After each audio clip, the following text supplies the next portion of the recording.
Goeiemôre kampvergadering. Iemand vra my onlangs of ek in die onlangse verlede in Robben Eiland was. Ek sê toe maar dis 'n baie vreemde vraag om te vra sonder so willekeurig in 'n gesprek. Ek was nog nooit daar nie, hoekom vra jy? Nee, sê die persoon, hy sien ek is op as een van die sprekers by kampvergadering en hulle gebruik net oorseese sprekers. So ons is baie dankbaar dat ons 'n Afrikaanse kampvergadering kan hê. Amen. En dankie dat julle dit ondersteun want julle maak dit vir ons moontlik. Wie van julle was 'n maand terug hier by die sending kampvergadering gewees? Nie baie nie. Ek wil u uitnooi en uitdaag wie se hande nie opgegaan het om aanstaande jaar of die jaar daarna wanneer die volgende een aangebied word wel te kom bywoon want dit was ook 'n groot seën gewees. En die wat daar was kan getuig van die sendinggees wat weer herleef het deur die gesprekke wat ons daar gehad het. En ons is bevoorreg om in die onlangse verlede vir leraar Heino Torlage as deel van ons konferensiespan te hê.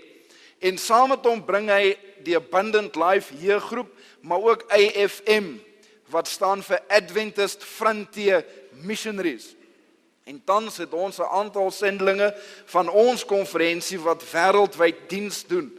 Seker is in lande wat ons nie in 'n publieke forum eers mag noem nie, as gevolg van die gevare wat daar is, ander wat ons wel kan noem, jong mense wat as studente sendelinge 'n jaar van hulle lewe gee om te gaan werk, sekere wat as beroepssendelinge hulle hele lewe opgepak het en sendingwerk gaan doen het. En vanoggend wil ek, voordat ons by die diens kom, twee sulke mense aan u voorstel, wat in die proses is om die besluit te maak. Martin en Marna Smith, wil julle asseblief na vore kom en elkeen vir julle 'n mikrofoon kry, sodat ons kortliks 'n gesprek met hulle kan voer. Martin, Marna, baie welkom. Martin en Marna het dit in gedagte om beroepssendelinge in Georgië te gaan word. En ek wil hê julle moet kortliks, daar gaan 'n klein skyfie vertoning ook wees, net met ons deel hoe julle tot op hierdie punt gekom het. Marna kan begin sê hy. Martin kan vertel hoe ons op die punt gekom het en dan sal ek van daar af vertel. Martin gaan dan begin. Okay. Goeiemôre almal. Geseënde Sabbat. Wel, ons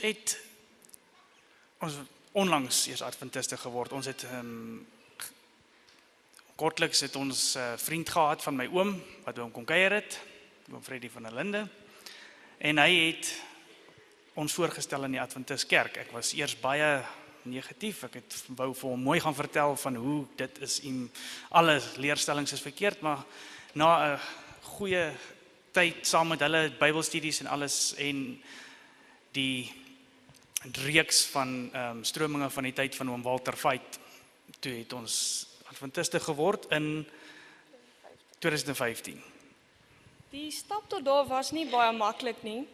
Ek kan vir julle sê, die duiwel het 'n paar keer probeer om ons te keer om nie te gaan na die kerk toe waar Walter Veit die les van stroming van die tyd of die reeks aangebied het nie. Met ander woorde, of ek kan sê dat die eerste aand wou ons nie gaan nie, ons het gedink ons gaan laat wees en oom Freddy bel en hy sê, waar is julle? Ons sê nee, ons gaan laat wees, ons gaan nie meer kom nie. Hy sê, ag nee man, ek is ook laat, ek wag vir julle. En so ry ons toe maar saam met hom en die volgende aand het die kar gekook. Ons het gedink, joh, hoe gaan 'n mens nou daar uitkom as die kar kook?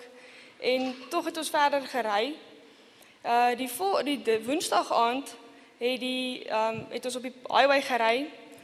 Want ons ry van Kailami af Rustenburg toe, so dit is 'n hele entjie om te ry. En toe ons by Tollek kom, wil nie ons kaart vat nie, hulle wil net kontant hê. En toe moes ons omdraai, en daar waar jy by 'n kruising kom om te kies, gaan jy nou links of regs gaan terug Magaliesburg toe, of gaan jy nou Rustenburg toe, het Martin gesê, ou duiwel, jy gaan nie jou sin kry nie, en ons draai toe Rustenburg toe. So het ons elke aand getrou dit bygewoon, en Sabbat het gekom, en toe ons daar aankom, was ek verskriklik negatief. Ek wou inteendeel op daai stadium toe nie eers met daar wees nie, want die Heilige Gees het begin werk, en ek het besef, hierdie son wat nou sak, is nou Sabbat. En ek sê vir Martin, ek wil nie hier wees nie, want ek sien toe al die mense daar staan, hulle is so vrolik, en hy sê vir my, hoekom is jy kwaad? Ek sê vir hom, want nou kan ek nie meer so my vriende kuier nie, ek kan nie meer want ons het gewoonlik Saterdag en Vrydag gekuier, soos 'n mens mos maar as jy nie Adventisties gedoen het. En hy sê vir my, soos ek al die goeters vir hom uit sê wat my pla, dis hy, maar dit wat jou pla, is dit nie aardse dinge nie. En net toe ek besef hoe verkeerd ek is, het die Heilige Gees in my gewerk en ek het 'n kalmte gekry en ek sê vir hom, ja, jy is eintlik reg, al wou ek dit nie erken het nie. En toe is ons in en ons het daai diens bygewoon en ons is die volgende dag wat Sabbat toe is, Saterdag is ons kerk toe. En van toe af het ons volkome weer vir die Here gegee. En daar waar ek altyd, as ons in die kerk was, want as jy Sondag kerk toe gaan en hulle bid en sê jy moet jou oorgee aan die Here, laat U wil geskied. Ek het nooit daai wil laat skied in my lewe nie, want ek was te bang vir wat die Here in my lewe sou doen. En net nadat ons Adventiste geword in 2015, is ons is gedoop. Leraar Martinus Fürstenberg het ons gedoop en leraar Morney het Hoeka die diens gegee daai dag. En ons is gedoop en Martin wou graag iets meer vir die kerk doen. En so het Hanut Orlage hom gekontak van IFM. En toe Martin sê hy gaan nou sê ons moet nou sendinglinge word, toe sê ek vir hom daar's nie 'n manier nie. Ek het nou net Adventis geword, wat nou nog van 'n sendeling? En toe dit was November en ek sê vir hom toe nie, jy moet aangaan, jy gaan sonder my gaan. En toe het ek nou maar met die familie het mense ook maar nog baie teekant gekry of stry. En veral nog van sy broers af, hulle gee ons nog steeds gas. En vir sy pa het ons ook gesê ons gaan nie sendingwerk doen nie, want hy sê mense wat sendingwerk doen is mal. So ons is besig in elk geval om daai TEFL kursus te doen. Ons gaan Engels gee vir die ouens daar in Georgia. So hulle weet ons gaan Engels gee, ons gaan nie sendinglinge wees nie. Maar hulle sal dit nog uitvind. My familie aan die ander kant weet ons gaan sendinglinge wees. En in Desember, nadat ons 'n paar dinge deur is met die familie, het ek vir Martin gaan sê in Desember toe ons op vakansie was. En ek het maar 'n bietjie, dit was die Sabbat en ek het gelê en Bybel lees en ek lees toe 1 Johannes 2 vers 7 en daar staan broeders, dis geen nuwe gebod nie, maar 'n ou gebod wat julle van die begin af gehad het. En ek het toe net weer besef dat die 10 gebooie is wel nog steeds in die Nuwe Testament van toepassing. Die Sabbat word gehou. En want almal sê ja, maar Sabbat, die mens moet dit nie hou nie, dit is oud en al daai goeters.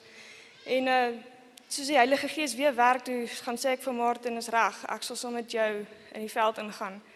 En hy kan meer van dan verder vertel hoe ons toe, wat se lande ons gekies het, en dan gaan hy gou vir julle net wys hoe lyk dit daar. Okay, ja nee, nadat ons nadat sy dit toe vir my kom gee het ons besluit ook ons sal alles in die Here se hande oorlaat. Ons gaan nie self besluit watter land wil gaan nie. So die dinge vinnig gebeur, deure het begin oopgaan. Hulle het vir ons oriëntering kom gee, IFM hierso in Suid-Afrika vir 'n week lank. Ons het daarso toe hulle daar aankom, toe gee hulle nou vir ons 6 keuses om van te kies. So dit het ons nou alweer voor 'n paar virke. Maar die Here wil mense op jou knieë hou, so ons het daai hele week lekker hard deurgegaan met gebed, saam met die kerk, saam met groepe, en so dit uitgekom en op die ou end toe, met al die deure wat oopgaan en wysings wat die Here vir ons gewys het, het hy op Georgië besluit vir ons. En so het ons toe die geleentheid gekry, nadat ons nou uitgevind het, ons gaan Georgië, toe kom die deure nou eers oop. Ons ontmoet mense wat ons weet wat koneksies het binne in Georgië, en dit het net, ons kon nie glo hoe die Here ons eintlik voorberei het al voordat hy hierdie keuse vir ons gemaak het nie. En toe het ons nou die geleentheid gehad om laas jaar Desember Georgië toe te gaan. Nou ek sal net gou dat hulle vir ons dit opsit. En nou gaan ek julle gou 'n bietjie vertel van hierdie land. Nou Georgië, van die van julle wat nie weet waar dit is nie, ooste van Europa. So skuins, julle sal nou sien, ons gaan 'n bietjie inzoom, maar as jy nou die wêreldkaart sien, jy sien hom amper nie, so klein is hy. Bevolking van so 4,5 miljoen mense. As mens nou inzoom, dan kry jy nou die geplentjie, hy is so suid, hy grens aan die suidekant van Rusland. Hy het Armenië, Azerbaijan en Turkye grens hy nou aan die Swart See. van die van julle wat nou nog kan sien daar, so 'n rooi gedeelte daar, met die naam Potty, dis die dorpie. Ek het dit ook al vir baie mense gesê, maar as dit in Suid-Afrika was, het dit seker Koos gewees het. So, nou, die Here het ons geroep en dit is waartoe hy sê het ons moet gaan. En ons het toe nou geland, jy kan maar die volgende een, ons land toe daar so in Georgië, kan maar weer aangaan, en nog een, en daar is Tbilisi die hoofstad. Tbilisi die hoofstad bestaan net so 1,2 miljoen mense, redelike moderne gedeeltes, maar meestal arm. Ek kan volgende een gaan. Soos julle kan sien, daar is die meer moderne gedeeltes van die land, maar dit is in die minderheid. Iemand het vir my gesê, gister of eergister, dat hy het gesien, dat ek dink hulle is die tweede armste land in Europa. Kan maar nog ene aangaan, asseblief. Ons ry toe daar in Tbilisi, ons gaan op soek na die kerk, Sewendag Adventist kerk. Ek kan maar nou gaan, dit is nou 'n voorbeeld van hoe die kerke van buite af lyk. Dis eintlik 'n huis. Daar is so 4 kerke binne in Georgië. In Tbilisi, Adventist kerke. Kan maar aangaan. Van buite af is dit 'n gewone huis. En dit is in 'n straat wat jy nie kan daar is party plekke nie teer nie. Gaan we aan.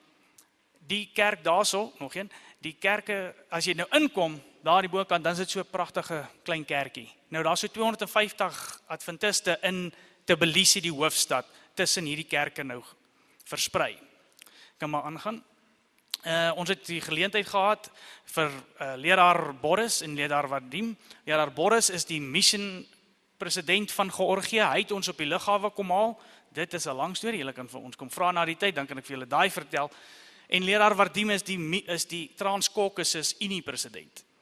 Hy verstaan nie 'n woord Engels of Georgies nie, so hy praat net Russies en toe moes leraar Boris wat baie gebroke Engels praat vir ons 'n uur en 'n half lange lekker gesprek vertaal die hele tyd. En moenie laat as dit op die foto's vir hulle lyk of hulle nie smile nie, dit is maar net hoe hulle foto's neem. Hulle was die hele tyd tande toe ons in die gesprek betrokke was. Wonderlike mense, hulle is baie opgewonde om dit te kon hê, om ons deel te kan hê, kan maar aangaan. Ons het na die kerk in die Tbilisi hoofstad wonderlike saam eet gehad, kan maar aangaan. Basies seker 4 mense wat Engels kon verstaan, 3. As dit so baie was. Maar nog steeds, ons is daar, jy's daar, die Adventist familie, maak nie saak waar jy in die wêreld kom nie, bly familie. Ons is deel van God se kinders. Daar het hulle ons nog genooi, ook gou die volgende dis nuwejaarsdag hierdie gewees. Hierso uit hierdie foto uit kan net daai 2 vrouens daar heel bo aan die regterkant en die tweede van regs kan Engels praat en ons het omtrent 4 ure saam met hierdie mense gekuier, dat ons genooi vir ete. Kan maar weer gaan. Net daar so veel 'n voorbeeld wys van wat hulle eet. Dit is kinkali, sorry. Dit is 'n deeg wat met vulsel is en dit is een van hulle tradisionele etes. Daar is nog 'n ander ene wat hulle noem kachapuri. Dit is brood en ons leraar Ronnie kan ook vir julle dit beamoen dat dit is nogal 'n ding om op die tong te proe. Kan maar aangaan, dankie. Toe het ons van daar af, okay, toe begin ons nou, ons ry. Toe 350 km na die Swartsee se kant toe, weste kant toe. Daar's Batumi. Batumi het in die onlangs het hulle baie nuwe hotelle hier gebou aan die waterfront, maar ek kan maar aangaan. Hulle het so 130,000 mense soos julle daar kan sien. As jy die kerkie gaan soek, daar kom die straatjies, dis hoe dit lyk. Die meeste van die plekke lyk so, kan maar nog aangaan. Dis nog meer hoe dit daar lyk. So, weet jy, hierdie konflik tussen ekstreem ryk, amper teen die kus, en dan wanneer jy in die stad in beweeg, gaan jy hierdie armoede van die kommunistiese era wat nog afkom. Kan maar aangaan. Hulle het so onlangs tot 2008 het hulle nog oorlog teen Rusland gehad. En hier kom ons toe nou weer by 'n kerkie uit, of 'n huis, kan ek dit so sê. Kan maar aangaan, dankie. Een kerkie in die hele Tbilisi. Dankie. Batumi, jammer. Gaan maar aan. Weereens binnekant wonderlik. Hulle vertaal leraar preek in Georgies en hy word vertaal in Russies omdat hulle baie Russies sprekende mense het. Totale ledetal daar 30 in die hele stad. Saam met hulle weereens geëet, wonderlike mense. Net die leraar kan basies Engels gepraat het, maar wonderlike tyd saam met almal gespandeer. Kom maar aan, dankie. Daar is een van hulle bakkies, hulle is in die boot van 'n kar af. Dit is baie, maar net om voorbeelde te wys van hoe dit daar gaan by hulle, kan voortgaan. En toe ry ons so 80 kilo's noord van Batumi, kom by Potty uit, daar by Koos. 50.000 mense in die dorp, of die hawestad, meestal gaan dit oor die hawe, wat daar is, kan maar aangaan, dankie, nog 'n keer. Dit is geen kerke daar nie, dankie, gaan maar aan, geen adventiste nie, daar is nie 'n teenwoordigheid daarvan nie, daar is geen adventiste in die nabyheid nie, behalwe in Batumi, wat daai 30 gelede is, en wat ons dan gedink het, ja, wat ons dan gedink, wel, ek sê, ek moet nou net veel, dit is 'n kleuterskool gebouetjie wat hierso staan, tussen die woonbuurte en so aan, van buite af lyk die plekke heeltemal vervalle, dit lyk, jy dink, tog, jy dink eers hier's mense teenwoordig of bly mense nie, maar sodra jy van in die plekke kom, is dit die wonderlikste huislike plekke binnekant. Maar die mense is geestelik baie arm. Oralste waar jy kom is wonderlike op die plat of op die aarde mense, maar hulle het nie, omdat kommunisme so lank, so hard, daarso sy hand gehad het, tot in soveel, soos ons sê, in 2008 het hulle nog 'n oorlog gehad teen Rusland. Hulle probeer so hard om hulle onafhanklikheid te behou, van al hierdie aanslag van die Turke, van die suide, weet, al die moslems, al die ander goede, nou hulle is meestal oos-ortodokse mense, so hulle neig baie na die katholiekes, maar hulle hou nie baie van die paus nie, moet ek by sê. Maar as ons nou soos ons hierdie naweek hierso saam was, en ons besef weer eens wie Jesus was, wat hy vir ons gedoen het, hoe hy met sy kruisdood vir almal die pad oopgemaak het om hemel toe te kan gaan. Dit het ons in ons tydjie wat ons daar was gesien is verlore, as gevolg van ateïsme, van kommunisme en al die goede. Die mense het dit nie meer daar nie. Soos julle kan sien, daar's een kerk, een groot kathedraal binne in hierdie Potty, maar daar's nie baie mense wat na die kathedraal toe eers gaan nie. So, jy kan maar nog een aangaan. Nog 'n keer. Dit is maar net ons storie en die Here het ons geroep. Ons het nie besluit om te gaan nie, die Here het die deure oopgemaak en hy het vir ons gewys.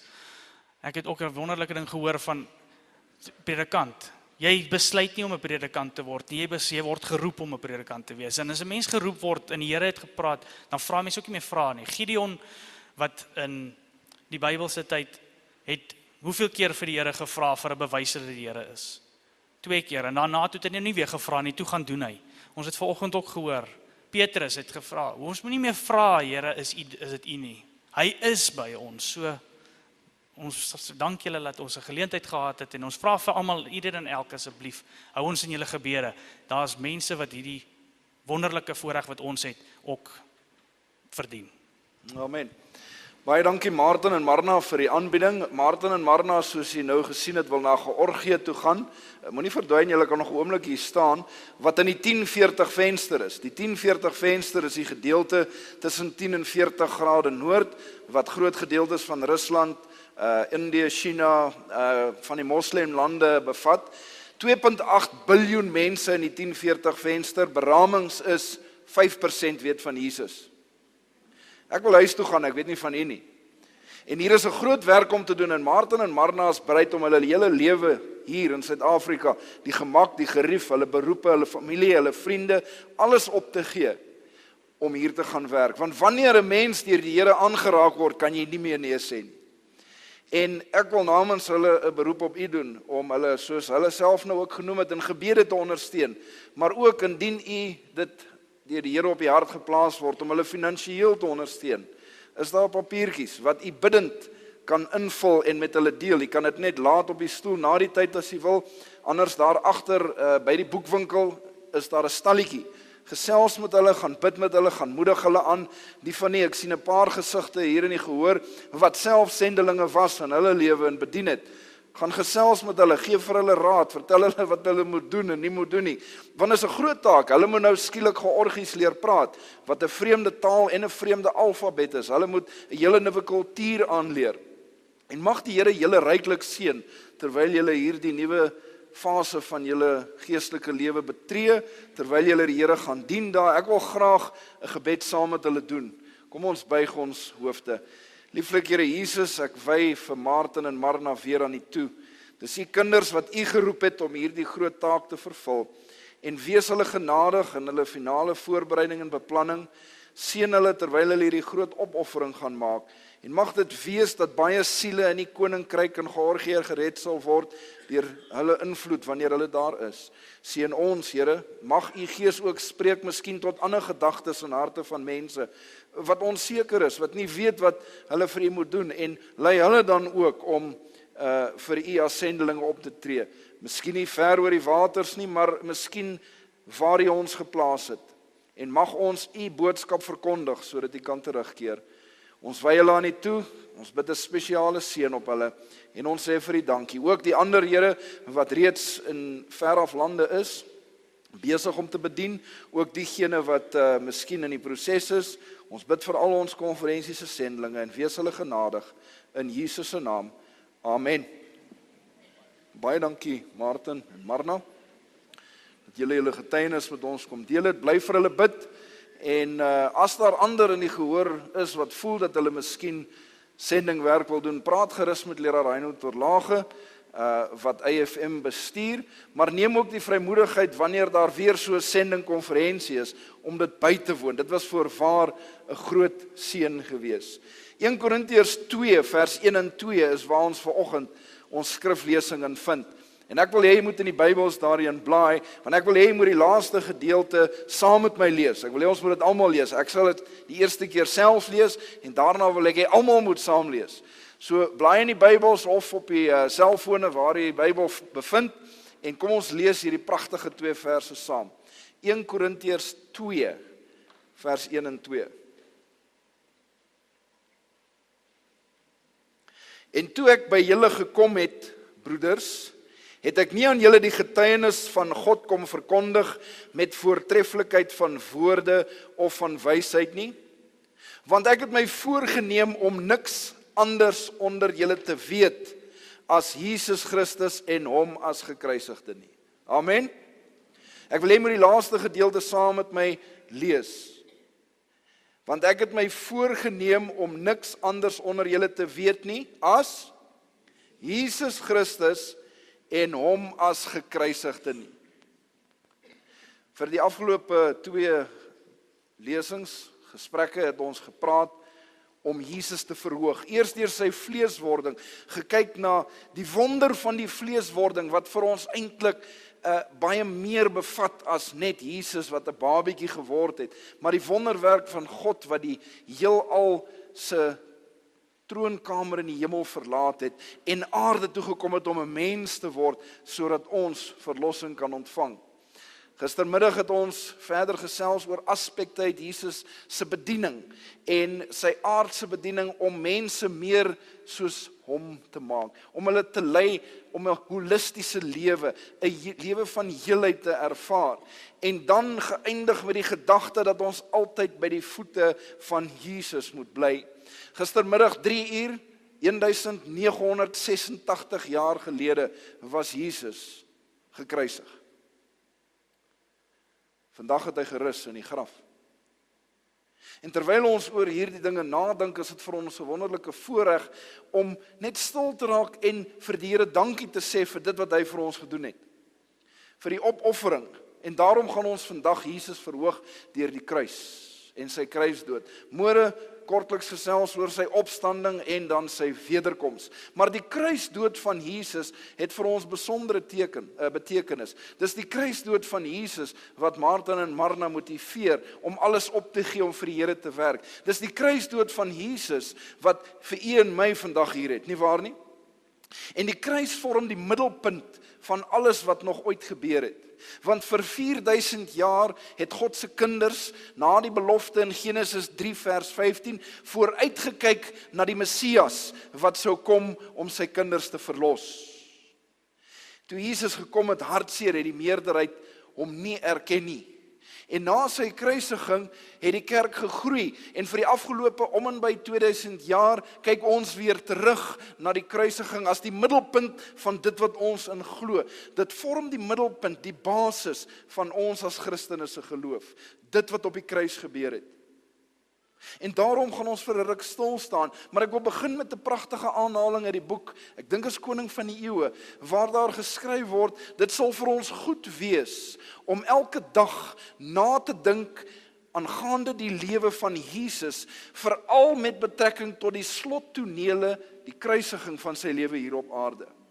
En sy skryf spesifiek dat dit sou goed wees as ons ten minste 'n uur 'n dag daaroor nadink en dit bepeins, want daar is krag in die kruis. En wanneer ons verstaan wat Jesus op die kruis vir ons gedoen het, verander ons lewens altyd radikaal. Jesus se eie disippels was verward voor sy kruisiging, maar na die kruisiging het dit verander. Hulle het verander van verwarde, bang disippels wat hom ontken het en weggekruip het en weggehardloop het, na manne en vroue wat bereid was om te sterf vir dit wat hulle in glo en wat wel deurgevoer het daarmee. Inteendeel 11 van Jesus se 12 disippels, die beloning vir hulle werk was 'n martelaarsdood. Nou voor Jesus se kruisiging het dit nie naaste by plaasgevind nie, maar die kruis en wat op die kruis gebeur het hulle verander. Dit was totaal teen hulle verwagting, dit was teen die verwagting van die res van die volk gewees, maar toe hulle begryp wat daar gebeur het dit hulle verander. En ons gaan vir 'n rukkie stil staan by die kruis en die betekenis wat dit vir ons vandag kan inhou. Jesus is gekruisig op 'n Romeinse kruis en op 'n Romeinse metode tereggestel. Dit was egter die Jode wat hom laat kruisig het. En soos ons deur hierdie studie gaan, sal jy sien hoeveel probleme daar eintlik ontstaan het as gevolg daarvan. Want dit was nooit die Joodse metode van teregstelling gewees nie. Waarom het hulle dan geskreeu, kruisig, kruisig hom, as hulle nooit in die kruisiging geglo het nie? Die kruis is deur die Fonisiërs ontwerp, 600 jaar voor Christus. Daarna het die Egiptenare dit oorgeneem en later is dit toe deur die Romeine gebruik. En dit is eintlik gebruik om hulle ergste weghol-slawe en misdadigers tot die dood te veroordeel. Geen Romeinse burger sou ooit gekruisig word, want die kruisiging het gepaard gegaan met baie skande op die familie. Die persoon wat gekruisig is gewoonlik naak gekruisig. Nou, dis moeilik om dit uit te beeld in die kuns ensovoorts en dit nog smaakvol te doen. Ons probeer, wanneer ons foto's van die kruisiging sien en van dit wat Jesus vir ons gedoen het, dit so bietjie mooier laat lyk. Want dan kan ons 'n bietjie beter voel oor ons sondes. Is dit nie so nie? Maar die persoon se hele familie en almal wat daaraan gekoppel was, wat in die Joodse gedagtes baie belangrik was, is ook daardeur tot skande gelei. Wie van julle het onlangs die rolprent The Passion of the Christ gekyk? Nie onlangs gekyk nie, hy het 'n ruk terug uitgekom. Maar so 'n paar hande. En daar's groot teologiese uitdagings met hierdie rolprent, so ek beveel dit nie aan nie, maar vir diegene wat 'n meer akkurate prentjie of beeld wil kry van wat Jesus deurgemaak het, wil ek tog sê gaan kyk dit, want dit gee met baie grafiese geweld 'n akkurater beeld van wat Jesus deurgemaak het. Inteendeel, daar word goed wat in die Bybel van gepraat word, nie eers daar uitgebeeld, dit kon nog erger gewees het. Byvoorbeeld in die boek Jesaja, waar dit praat daarvan, dat hulle Jesus se baard uitgetrek het, en ander goed. Ons wil dit mooier laat lyk, sodat ons beter kan voel. Maar die kruisiging was eintlik iets vreesliks geweest, iets afgrysliks. En ons gaan nie so seer op die fisiese daad van die kruisiging konsentreer, eerder as op die betekenis van die kruisiging. Maar jy weet, geliefdes, dis nie die kruis wat Jesus doodgemaak het nie. Deur die eeue heen was daar baie mense wat erger as Jesus gelei het, fisies erger gelei het. Ons dink byvoorbeeld aan Petrus wat op sy eie versoek onderste bo gekruisig is. En die rede hoekom dit erger was, is die bloed het na die kop toe gevloei as jy onderste bo gekruisig is, en jy het baie langer geleef voordat jy uiteindelik van die pyn beswyk het. Daar is ander mense deur al die eeue heen wat vreeslik gelei het. Selfs vandag nog in kommunistiese lande, ander plekke in die wêreld, is God se kinders besig om te ly. Vandag, terwyl ons hier die God in vryheid kan aanbid, en terwyl ons hier die woord het wat gekoop is deur die bloed van miljoene martelare, is daar mense wat nog steeds sterf vir God. Die van die wat gestaan die Abundant Life aanbieding hier gesien het. Daar was so 'n oomblik gewees waar al die mense in kluisend 'n kind hier voor hulle koppe neergelê het. Onthou jy daardie oomblik die wat hier was? Bereid om te sterf. En die van die wat nog nie die boek gelees het nie, Fox's Book of Martyrs. So wonderlike getuienis van al die martelare van Jesus se disippels tot om en by in die 1600s. En hy beskryf hoe mense hulle lewe vir God neergelê het. Jong kinders wat skaamteloos nie geskroom het. En soos daardie kind gisterand uitgebeel het, sy kop rustig gaan neersit en gesê het, ek sal eerder my lewe verloor as om my verhouding met God skade te laat doen. Die vraag wat ons moet vra, en dit is nog vroeg, ons sal later weer daarby my kom, maar is ons bereid om dit te doen? As iemand vandag hier moet instorm en sê, jy versaak God of ons maak jou dood, watter keuse sal u maak? Watter keuse sal ek maak? En ons dink soms aan hierdie groot keuses wat ons moet maak en besluite, maar dit begin met die klein besluite wat ons in die lewe maak om God se wil te doen. En wanneer ons daardie besluite regmaak, uiteindelik as dit nodig is dat ons selfs vir God moet sterf, sal ons bereid wees. Terug na die kruisiging van Jesus, daar was mense deur al die eeue en vandag nog wat fisies baie meer gelei het as wat Jesus gelei het. Nou, wat is dit dus wat die kruisiging so erg gemaak het? Ja, dit was fisies erge lyding, maar blaai saam met my in die Bybels na Johannes hoofstuk 19 asseblief. Johannes hoofstuk 19, ons lees 'n paar verse aangaande die kruisiging. Toe neem Pilatus vanaf vers 1 dan Jesus en laat hom gesel. En die soldate het 'n kroon van dorings gevleg en dit op sy hoof gesit en 'n purperkleed om hom gewerp.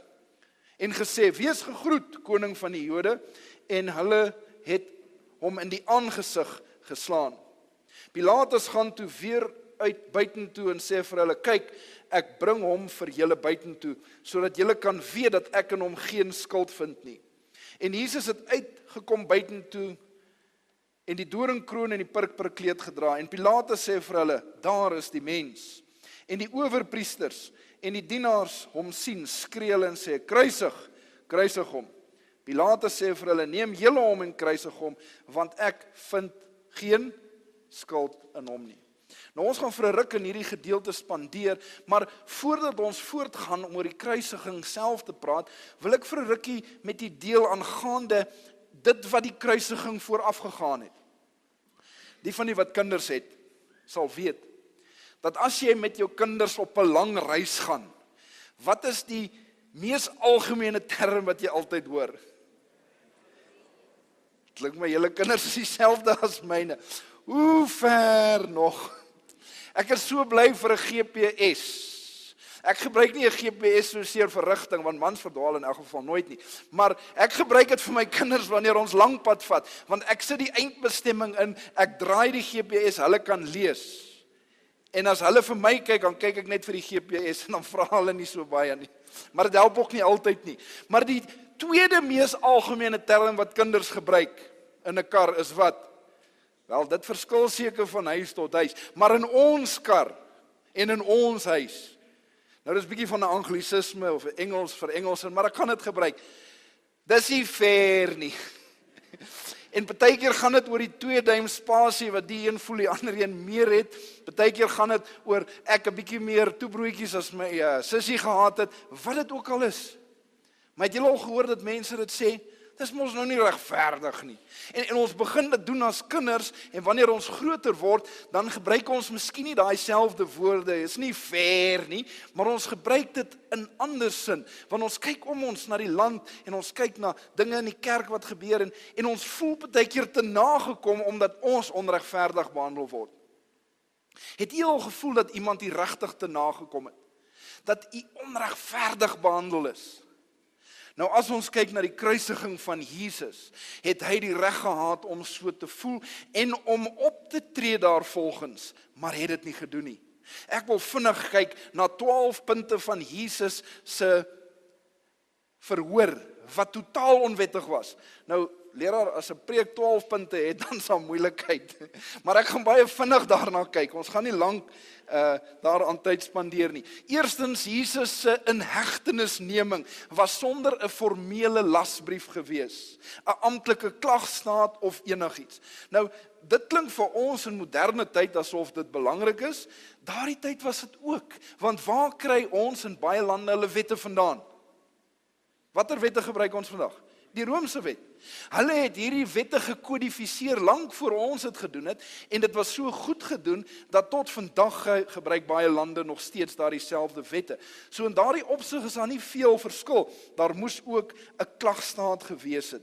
Hierdie klagstaat volgens die Bybel moes bestaan uit meer 2 of meer getuies, wat ooreenstemming gehad het oor die saak. Daar was een uitsondering vir hierdie reël gewees, en dit was indien die persoon op die daad betrap was. Soos byvoorbeeld die vrou wat in egbreek betrap is in Johannes hoofstuk 8, en hulle sleep haar dadelik na Jesus en verwag oombliklike teregstelling, want sy is op die daad betrap. Interessant, toe Jesus gearresteer is in Matteus 26 vanaf vers 44, waarmee is hy besig? Hy is besig om te bid. Geen oortreding, niks verkeerd gedoen nie. So daardie reël kon nie geld nie. En hulle reëls was baie goed opgeteken in die Mishnah. Nou dit was hulle geskrifte wat hulle wette onder andere verwoord het, sodat mense regverdig kon optree. Buite Bybelse geskrifte, baie daarvan gebaseer op die woord. Ons kan dit vergelyk met ons moderne prosesreg, vir die van u wat wetsterme verstaan en ken. In Johannes 18, die tweede punt, vers 13, lees ons dat Jesus eers na Annas geneem is. Hierdie voorlopige ondersoek is gedoen sonder dat die nodige prosedure ook gevolg is. Annas, wie was hy? Hy was die skoonpa van Kajafas en 'n voormalige hoëpriester. Hy het nie die reg gehad om sonder die leiding enige beslissings te maak, en 'n voorlopige ondersoek is soms toegelaat, maar dan het dit by 'n laer raad van die Sanhedrin plaasgevind. Hierdie het bekend gestaan as die Hof van 3, bestaan uit 3 regters wat eintlik sou besluit of die hofsaak moet voortgaan of nie, of daar meriete daarin is. Dit het ook nie plaasgevind nie. Die hoëpriester en ander lede van die Sanhedrin, wat die regters in die saak was, moes eintlik hulle self onttrek van hierdie saak, want hulle het 'n verkeerde botsing van belange gehad. Maar hulle doen dit nie.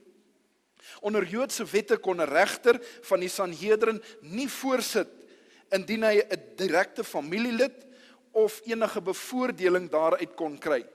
En hulle het dit geweet, tog het hulle voortgegaan, die derde oortreding. Nommer 4, in hulle haas om Jesus te laat veroordeel en teregstel, het die hoëpriester en die Sanhedrin die hofsitting op dieselfde aand van sy inhegtenisneming gehou. En dit op die vooraand van die Paasfees. Klomp oortredings in hierdie volgende gedagte. Die uitspraak is 'n paar uur later gelewer, in die oggend van die Paasfees, wat weer die vooraand van die Sabbat was. Dit was alles teen hulle eie wette, wat duidelik gestipuleer het dat 'n uitspraak nie gelewer mag word op 'n Vrydag of op 'n feesdag nie. Die hof mag nie in die aand gesit het nie, en ook nie op dieselfde dag wat iemand aangekla is, ter dood veroordeel word nie. Matteus 27 vers 1 sê vir ons duidelik, dit was gedurende die fees van die ongesuurde brood. Van hulle eie interne reëls oortree as gevolg van hulle haat vir dit wat Jesus gedoen het, vir sy goeie werk.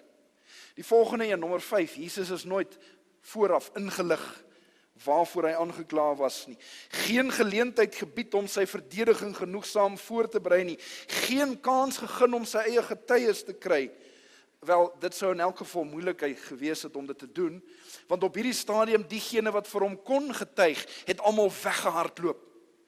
Daar was omtrent geen vriende oor en die wat nie weggehardloop het en nog so van 'n entjie af probeer kyk het hom verloon en gesê ek ken nie daai man met die vreeslikste vloekwoorde wat dit gepaard gegaan het. Daar was niemand om in elk geval vir Jesus te kon getuig, al was daar 'n geleentheid daarvoor. Die meriete van Jesus se saak is heeltemal geïgnoreer. Die lede van die Sanhedrin het nie navraag gedoen om uit te vind of daar miskien inligting sou wees wat hom sou bevoordeel nie. Want Joodse regters in Jesus se tyd was verplig om dit te doen en dit het nie plaasgevind nie. Nommer 7, die hoëpriester, ouderlinge, die hele raad het valse getuies teen Jesus aangevra. Gaan soek vir valse getuies.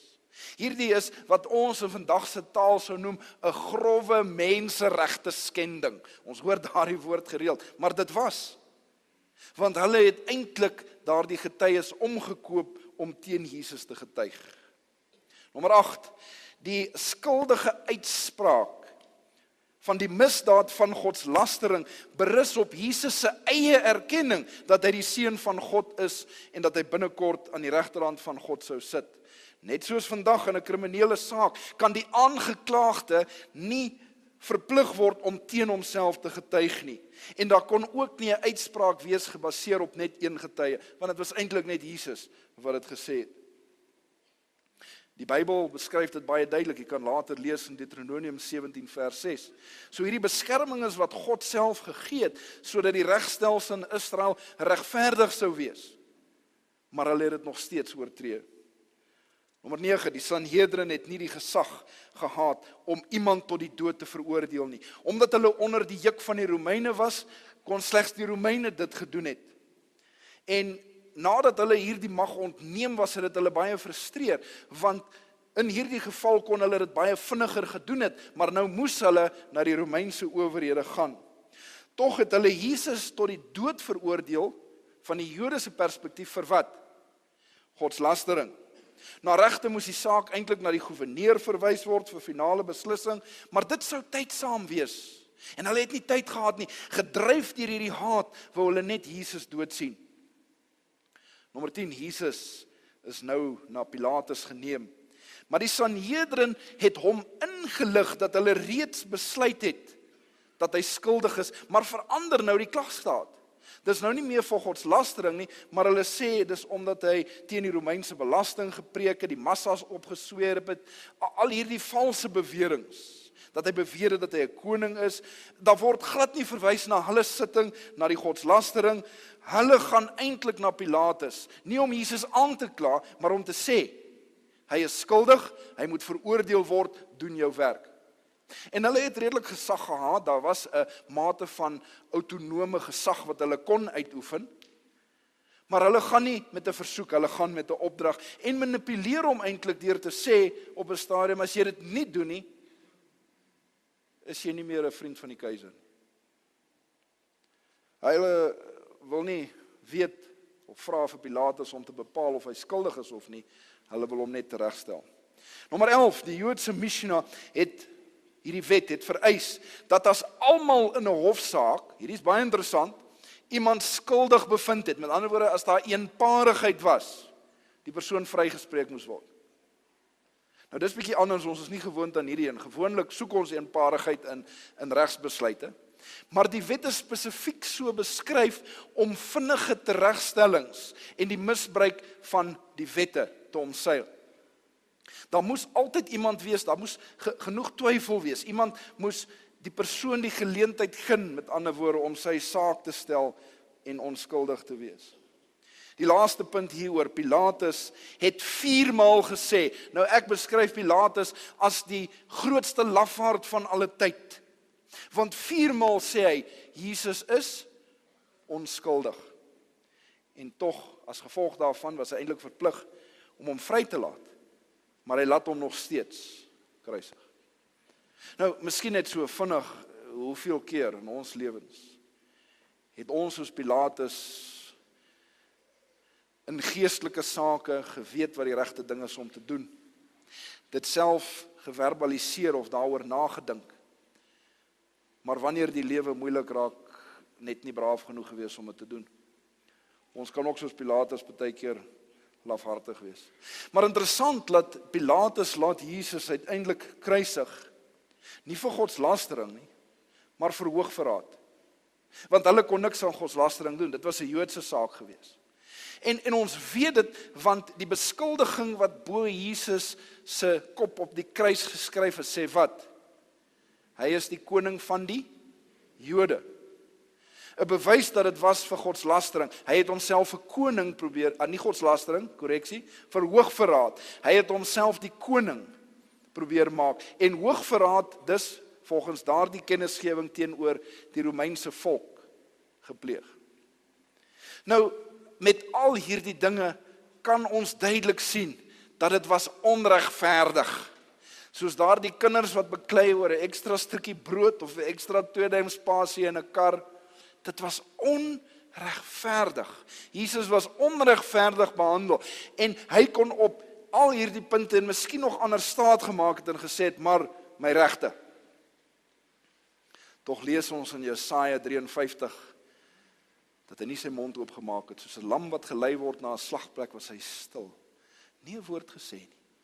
Hy kon en hy het dit later of vroeër eerder in die tuin herken, 'n legioen engele geroep het om hom te verlos van hierdie absolute onregverdige behandeling. Maar hy het stil gebly. En ek bewonder 'n God wat die vermoë het om sy mag te gebruik, maar hy keuse dit nie doen nie. Wens ek was so gewees. Want as mense, sodra ons mag ontvang in die lewe, dan misbruik ons dit. Jesus is daardie voorbeeld vir ons, van iemand wat bereid was, om ten spyte van al die onreg wat hy verduur het, nog steeds te staan, vir dit wat reg is, stil te bly. En wanneer u miskien in u lewe valslik aangekla word, wanneer u voel asof die lewe onregverdig is, wanneer u soos 'n kind in die gedagtes wil sê, is nie fair nie, onthou wat Jesus deurgemaak het, en staan vas. Terug na die gedeelte in Johannes wat ons vroeër gelees het, ons het nou gekyk na die onregverdigheid van Jesus se hele ervaring. Ek gaan weer Johannes 19 vers 6 en 7 lees. En toe die owerpriesters en die dienaars hom sien, skree hulle, kruisig, kruisig hom. Pilatus sê vir hulle, neem julle hom en kruisig hom, want ek vind geen skuld in hom, een van die geleenthede wat hy dit gesê het. En vers 7, die Jode antwoord hom, ons het 'n wet, volgens ons wet moet hy sterf, omdat hy homself die seun van God gemaak het.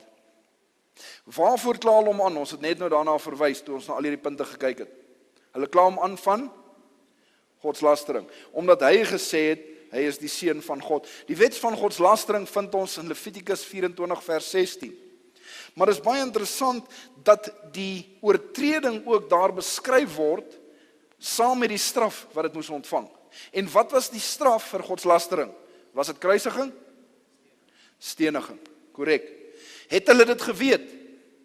Natuurlik het hulle dit geweet, hulle was kenners van die wet, en een voorbeeld vind ons in Johannes hoofstuk 10 vers 30 en 31, waar Jesus op 'n stadium sê, ek en my Vader is een, en die Bybel sê, hulle het klippe opgetel om hom te stenig, nie om te kruisig nie. So hulle het duidelik geweet dat die oortreding wat Jesus begaan het, volgens hulle, die straf daarvan, van godslastering, steniging was. Waarom skree hulle dan nie stenig hom, waarom skree hulle kruisig hom?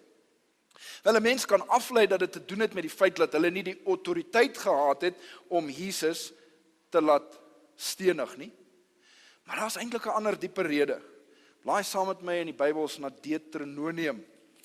En ons gaan lees uit Deuteronomium hoofstuk 21.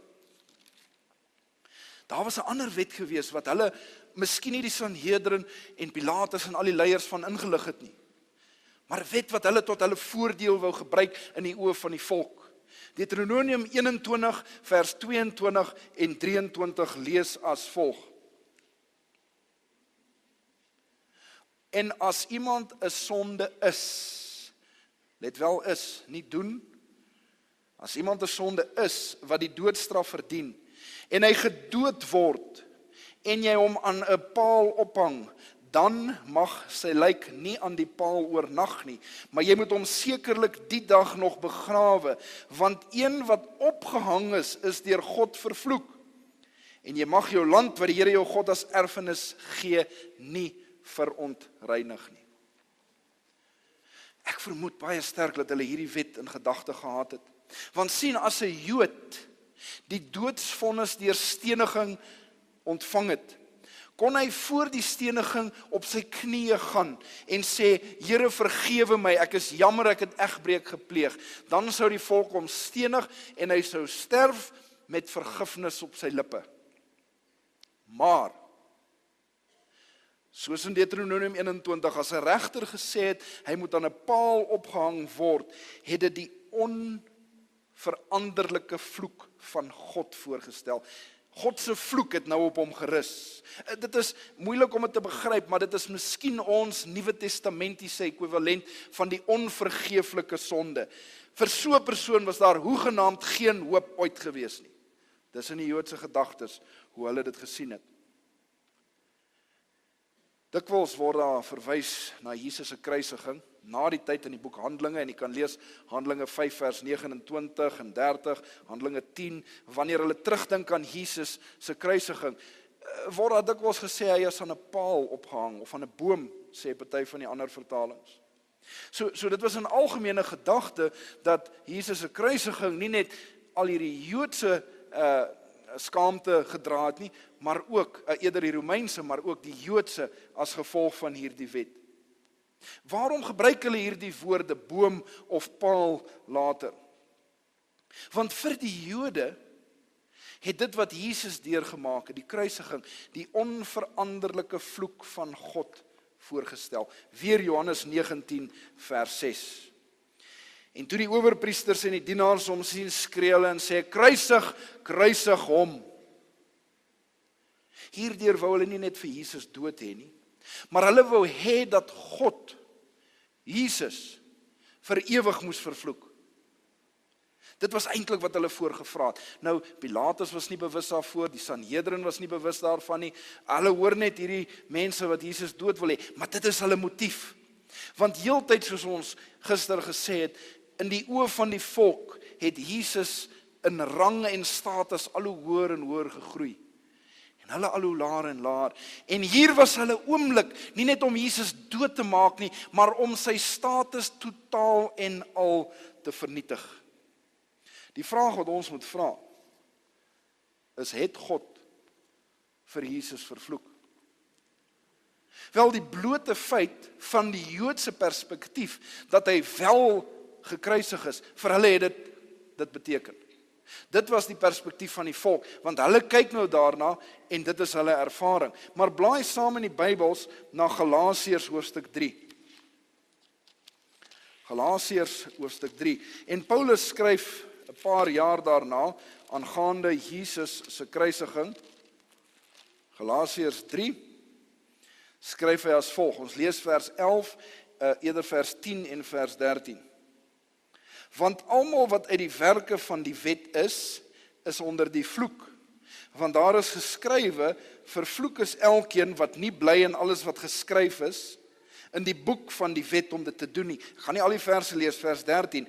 Christus het ons losgekoop van die vloek van die wet, deur vir ons 'n vloek te word.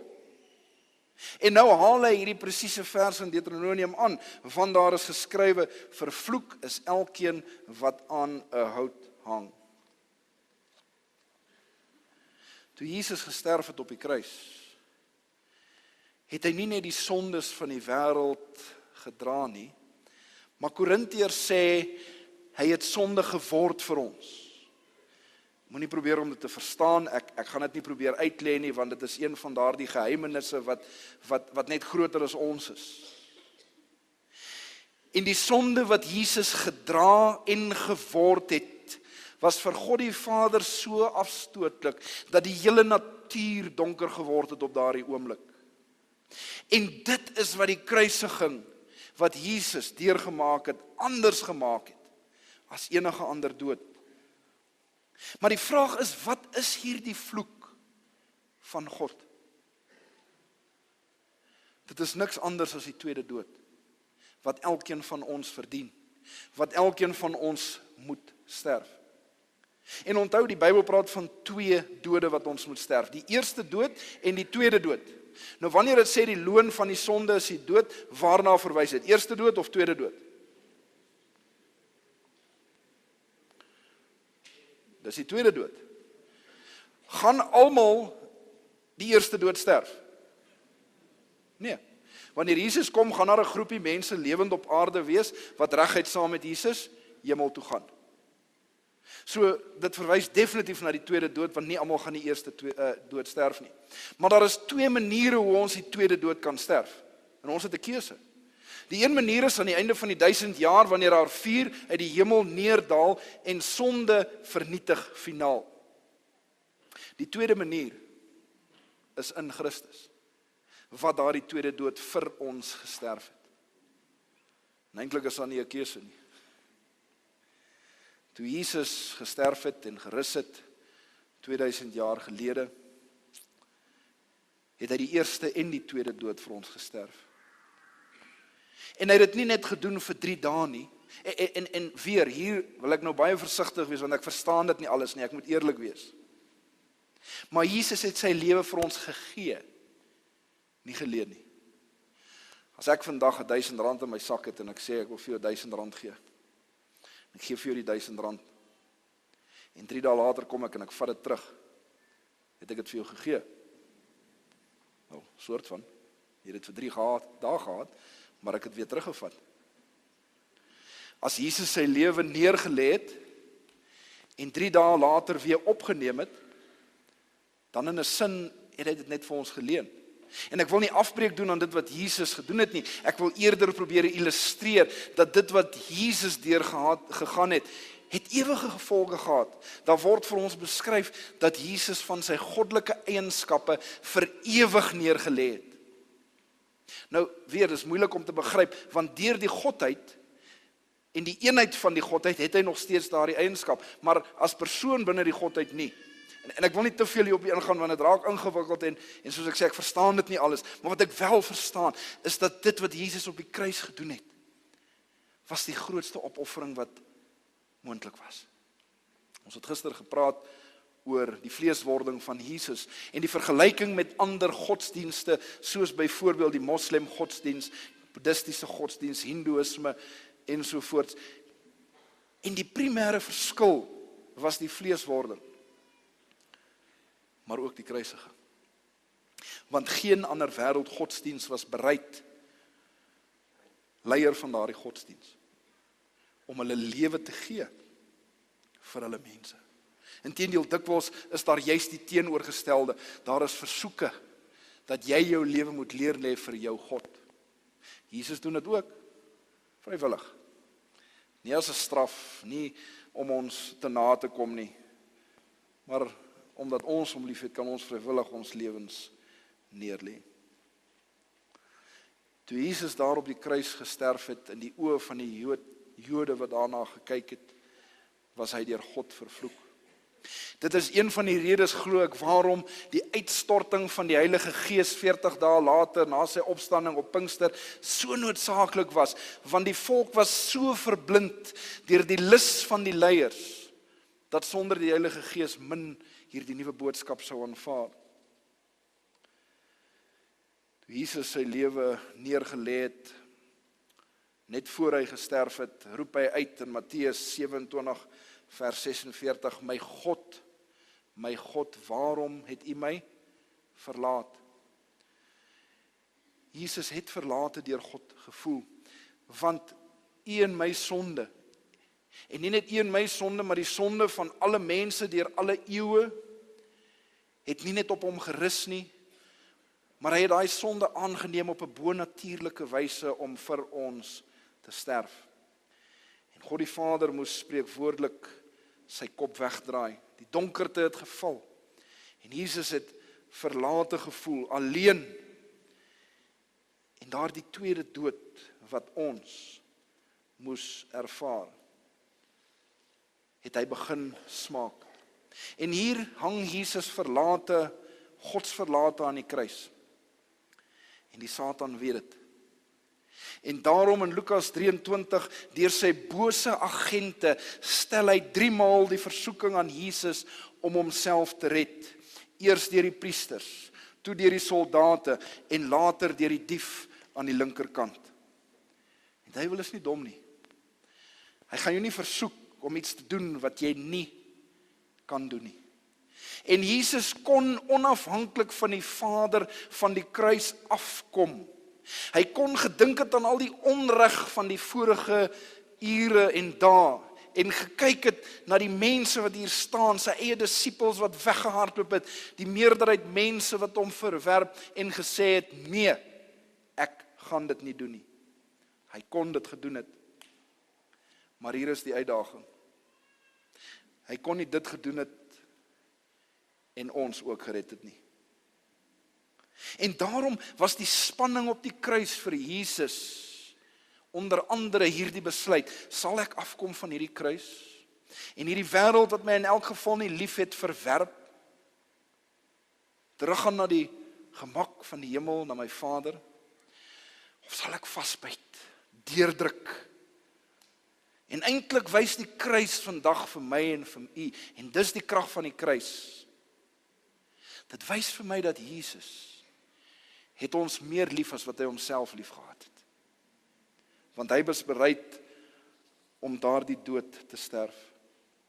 Hier was 'n man, nie net 'n man nie, maar die seun van God, wat die dood gesmaak het, soos geen ander persoon ooit.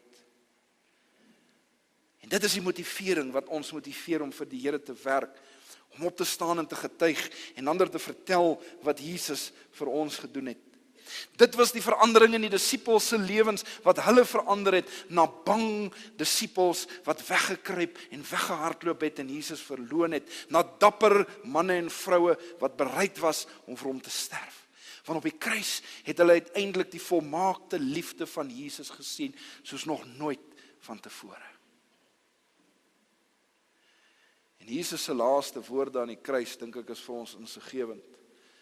Leraar Michael Good spreek 'n pragtige reeks oor die laaste 7 woorde van Jesus. En op 'n stadium gaan hy kom by Jesus se laaste woorde. Maar voordat ons daarby kom, wil ek die laaste woorde van 'n paar bekende mense in die wêreld met u deel. Miskien het jy dit al gelees, maar dit het my weer geraak toe ek besef hoe die bekendes waarna die wêreld opkyk eintlik moedeloos sterf. Voltaire, die bekende sinikus, sy hele lewe het sleg geëindig en sy verpleegster se woorde was, ek sal nie die dood van nog 'n ongelowe wou aanskou vir al die geld in Europa nie. Hy het die hele nag deur gehuil en om vergifnis gesmeek. David Hume, die ateïs, het uitgeroep, ek is in die vlamme. Hy was ongelooflik desperaat tot op sy dood. Napoleon se persoonlike geneesheer het die volgende geskryf: die keiser sterf alleen en verlate, sy laaste foltering is vreeslik. Cesare Borgia, die staatsman, het gesê, reg deur my lewe het ek altyd voorbereidings vir alles getref, behalwe die dood. Nou moet ek heeltemal onvoorbereid sterf. Charles die 9de van Frankryk se woorde was, ek is verlore, ek sien dit nou duidelik. Mazarin het gesê, o my siel, wat sal van jou word? Hobbes, die bekende Britse filosoof, het gesê, ek staan voor 'n aaklige sprong na totale duisternis. Churchill, ek was 'n dwaas. Sir Thomas Scott, voormalige president van the British House of Lords, tot op hierdie oomblik het ek nie in God of die hel geglo nie. Nou weet ek beide is 'n werklikheid en ek staar verdoemenis deur die regverdige oordeel van die Almagtige in die gesig. Lennon het gesterf in 'n toestand van verstandelike verstoring. Hy het die tafels en stoele aangegryp om sy sondes te vergewe. Voor sy dood het Jagoda, die sekretaris van die KGB, gesê, daar moet 'n God wees. Hy sal my straf vir my sondes. Jaroslavsky, die president van die internasionale ateïstiese beweging, het gesê, verbrand asseblief al my boeke, voorwaar die heilige een, hy wag lank op my, hy is hier. Boeddha het gesê, ek het nie my doelwit bereik nie. Jesus Christus, dit is volbring. Vader, in u hande gee ek my gees oor. Toe Jesus gesterf het, was dit volbring. Die prys is betaal. Christo, kan jy bietjie nader kom en miskien vir ons 'n mooi toewydingslied begin speel. Die prys is betaal. Die prys was die duurste prys wat daar nog ooit was. Want dit het die Vader se eie seun se lewe gekos. En te midde van al die onregverdigheid, al die spot, al die hoon, al die fisiese, emosionele teistering wat Jesus moes deurgaan, het hy getrou gebly. En toe hy daar op die kruis sy hande uitgestrek, gesterf het hy eintlik gewys hoe lief hy ons het. Meer as homself. Terwyl ons Jesus verhoog, deur te kyk na sy kruisiging en alles wat rondom dit gebeur het, wil ek dit tog weer as 'n geleentheid gebruik om u te vra om 'n toewyding tot hom te maak. Nie met 'n lang emosionele uitgerekte beroep en oproep nie, maar eerder met 'n paar oomblikke van stilte tussen God en u. Sit gerus met geboue hoofde. Dink aan daardie kruisigingstonele, die vervloeking wat Jesus ervaar het, en sê vir hom dankie. Kom ons buig ons hoofde.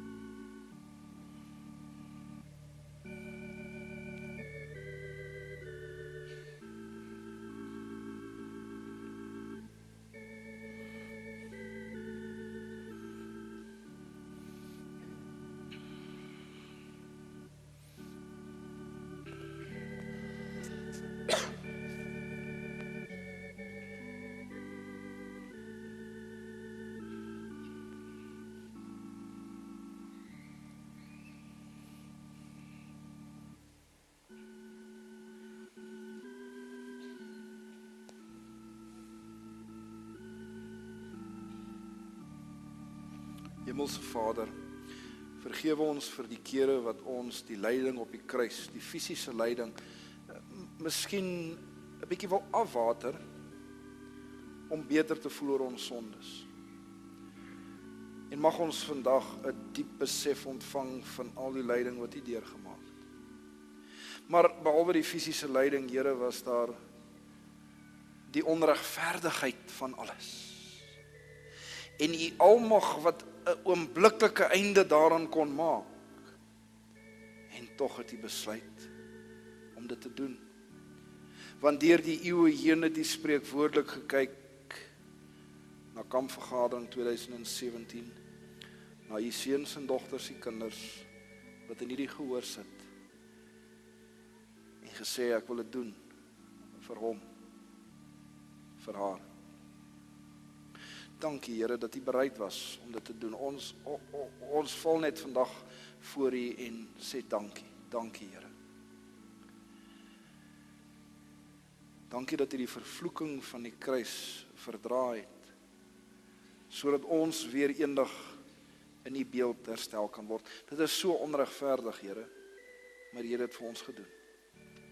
Mag ons hier weggaan en Jesus en sy kruisdood, sy lewe, sy vleeswording, mag ons dit alles verhoog deur goddelike lewens te lei.